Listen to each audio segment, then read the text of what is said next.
अस्सलाम वालेकुम, मैं हूँ नीलम असलम। नूर मुकद्दम केस के हवाले से आपको मुसलसल अपडेट्स दे रही हूँ। अभी यही अपडेट है कि जो सीईओ हैं थेरेपी वर्क्स के, वो चाहते हैं कि जल्द अज जल्द उनकी ज़मानत हो जाए। अब उनकी जानिब से ये दरख्वास्त भी दी जा रही है। अब देखते हैं कि उनको ज़मानत मिलती है या नहीं। बाकी तो आपको पता है पूरी जो क्रिकेट टीम है, जो 12 के 12 मुल्ज़िमान हैं, वो पुलिस की हिरासत में हैं और सबसे एविडेंस जो है वो इकट्ठा किया जा रहा है, इन्वेस्टिगेशन से इकट्ठी की जा रही हैं, सबके जो बयानात हैं वो कलमबंद किए जा रहे हैं। और अब मैं कह सकती हूँ कि आवाम भी आवाज़ उठा रहे हैं, सोशल मीडिया आवाज़ उठा रहा है। अब जो बॉल है वो पुलिस के कोर्ट में है, क्योंकि अब पुलिस ने सारा एविडेंस इकट्ठा करके सब कुछ इन्वेस्टिगेशंस को मंतकी अंजाम तक पहुँचाना है। चार्जशीट तैयार करनी है, ऐसी चार्जशीट तैयार करनी है, ऐसा चालान तैयार करना है जिसके बाद किसी के पास कोई वजह ना रह जाए कि इनको सज़ा ना हो। उसमें कोई वीकनेस नहीं आने देनी। और इसमें अभी ये बात जो है वो चार्जशीट और चालान पेश करने की, ये तकरीबन अगले महीने तक चली गई है। उसके 30 अगस्त को इनको दोबारा पेश करना है, मुलज़िम ज़ाहिर जाफ़र समेत दीगर मुलज़िमान को। उसके जो पेरेंट्स हैं उनकी पहले अदालत में पेशी है, लेकिन उनकी भी अभी ज़मानत की कोई आसार नहीं है। तो अब जो करना है वो पुलिस ने करना है, आवाम ने सिर्फ ये करना है कि इस केस को इस पे आवाज़ उठाते रहना है और उस वक्त तक चैन नहीं लेना जब तक कि नूर को इंसाफ नहीं मिल जाता। इस केस के ऊपर तो बात कर रहे हैं, ठट्टा का वाक़या आपको बताती हूँ कि ठट्टा में क्या वाक़या पेश आया। हम कहते हैं कि कपड़े ऐसे ना पहनो, इस टाइम बाहर ना जाओ, विक्टिम शेमिंग करते रहता है, हमारा माशरा करता है। वो उसके घर क्यों गई थी, वो उससे दोस्त क्यों, उसकी दोस्ती उससे क्यों थी, ये था वो था। अब एक सवाल आप पे छोड़ूंगी, क्योंकि मैं सिर्फ, मेरा काम ख़बर आप तक पहुंचाना है। अब आपने अपने घरों में बैठ के ख़ुद फ़ैसला करना है कि इस माशरे को किस तरह से ठीक करना है। हमने अपनी सतह पे इंडिविजुअली अपने आप को कैसे ठीक करना है कि ये जो इस वक्त जंगल का कानून बना हुआ है ना, उससे हमें ठीक करना है अपने माशरे को। हमारा इस्लामी माशरा है, ये किस वक्त जंगल का कानून यहाँ पे बन गया, किस वक्त दरिंदों कि यहाँ पे मैं कहती हूँ कि दरिंदे दंदनाते फिरते हैं, हर तरफ दरिंदे नज़र आ रहे हैं। ये माशरा कैसे दरिंदों में तब्दील हो गया, इसके ऊपर हमें सोचना है। ठट्टा का इलाका है, गांव है अशरफ चांडियो, जहाँ पे आमना नामी लड़की का इंतकाल होता है, तदफीन की जाती है।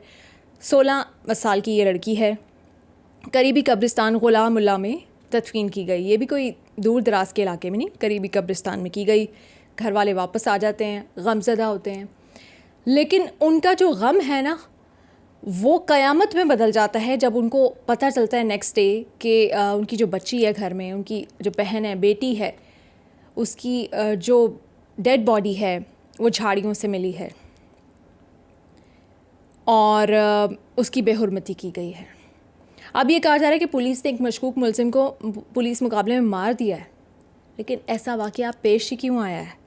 उनके उस लड़की के घर वालों पे क्या गुजर रही होगी इस वक्त भी, कि एक तो उनकी बच्ची गई। मेरे पास अल्फाज नहीं है, मुझे नहीं समझ आती कि ऐसे मौक़ों पे ऐसे केसेस को रिपोर्ट करते हुए मैं क्या ऐसे अल्फाज इस्तेमाल करूं कि जो घर वाले हैं, जो अहले खाना हैं, इवन जो आप लोग हैं, कि आप लोगों की दिल आज़ारी भी ना और ख़बर भी रिपोर्ट हो जाए। अब मैं आपको बताती हूँ कि ये कोई आज और कल का वाक़या नहीं है। ये नहीं कि इंटरनेट आ गया है जी, टिकटॉक आ गया है, इस वजह से हमारा माशरा ख़राब हो रहा है। ये शुरू कहाँ से हो रहा है, मैं आपको वो बताती हूँ।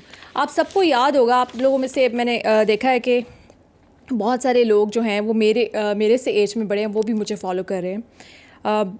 आप लोगों को यकीनन ये बात यकीनन याद होगी कि 2011 में कराची से ताल्लुक़ रखने वाला एक शख्स मोहम्मद रियाज, जिसने 48 डेड बॉडीज़ की बेहुरमती का उसने ख़ुद एतराफ़ किया था। नॉर्थ नासिमाबाद कब्रिस्तान में वो डेड बॉडीज़ के साथ ये करता था, ख़वातीन की डेड बॉडीज़ की बेहुरमती करता था। उसे पता चल जाता था कि आज एक ख़ातून की तदफीन हुई है और उसके बाद वो ये हरकत करता था। फिर वो पकड़ा गया था और उसने एतराफ़ जुर्म किया था। 2011 की बात मैं आपको बता रही हूँ। उसके बाद 2013 में गुजरांवाला में ऐसा ही वाक़या पेश आया, जहाँ पे 15 साल लड़की, उसकी तदफीन की गई और अगले ही दिन उसकी लाश जो थी वो कब्र से निकाल के उसकी बेहुरमती की गई। उसके बाद आगे बढ़ते हैं, दरमियान में बहुत सारे ऐसे केसेस होते हैं जो रिपोर्ट नहीं होते, जिनके घर वाले फॉलो अप नहीं करना चाहते, जिनके घर वाले केस फाइल नहीं करते। उन्हीं में से एक ऐसा केस है जो कि 2019 में लांठी कराची में पेश आया। एक ही दिन पहले तदफीन हुई थी ڈیڈ باڈی نکالی گئی، خاتون کی تھی، بے حرمتی کی گئی اور فیملی نے کیس فائل کرنے سے انکار کر دیا۔ پوسٹ مارٹم رپورٹ میں بے حرمتی، سیکشل اسالٹ بھی ثابت ہوا، لیکن فیملی نے کیس پرسو کرنے سے انکار کر دیا اپنی عزت کی خاطر۔ اور درندے ایسے ہی بچتے ہیں، جب جو وکٹم فیملیز ہوتی ہیں وہ کیس کا فالو اپ نہیں کرتی، پرسو نہیں کرتی، اپنی عزت کی خاطر چپ رہ جاتی ہیں، تو یہ درندے کسی اور کے ساتھ جا کے برا کرتے ہیں۔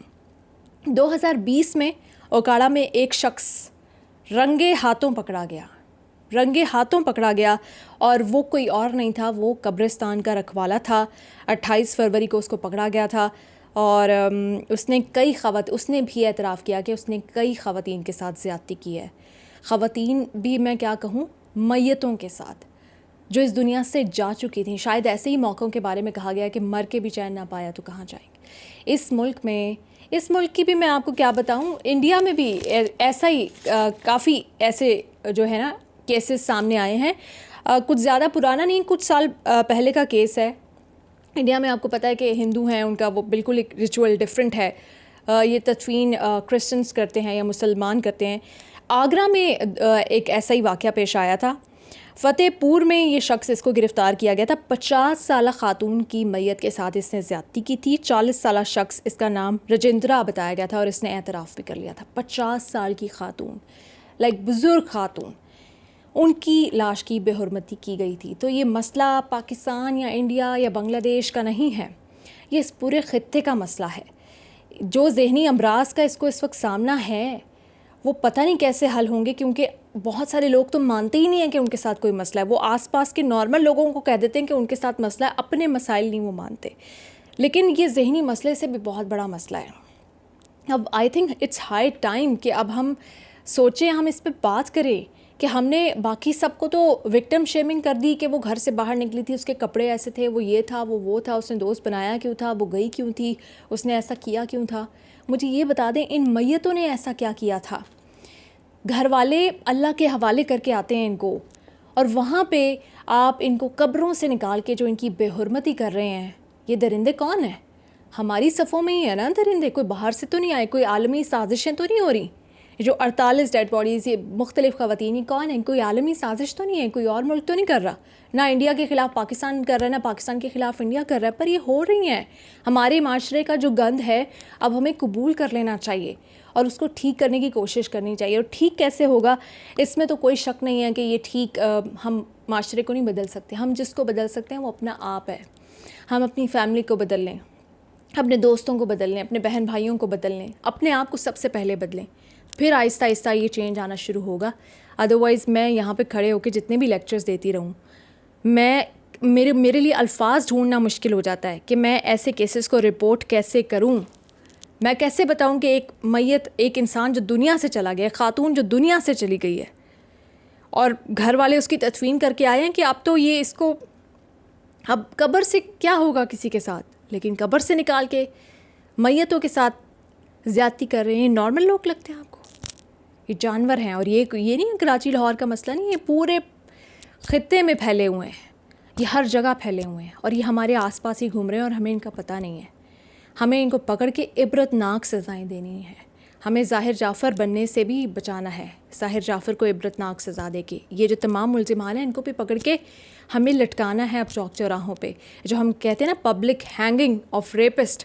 اب وقت آ گیا ہے کہ اس حوالے سے بھی کوئی قانون پاس ہو جائے۔ بہت سارے قانون پاس ہوئے، اس وقت تو ہماری گورنمنٹ کو خیال نہیں آیا کہ عالمی برادری کیا کہے گی، تو یہ بھی پاس کر لیں، 2-4 لوگوں کو چوک چوراہوں پہ لٹکائیں تو باقیوں کو خود ہی عقل آ جائے گی۔ میرے خیال سے اب صرف یہی رہ گیا ہے کہ ہم سخت سزا دیں۔ سعودی عرب میں لوگ کیوں نہیں جرم کرتے؟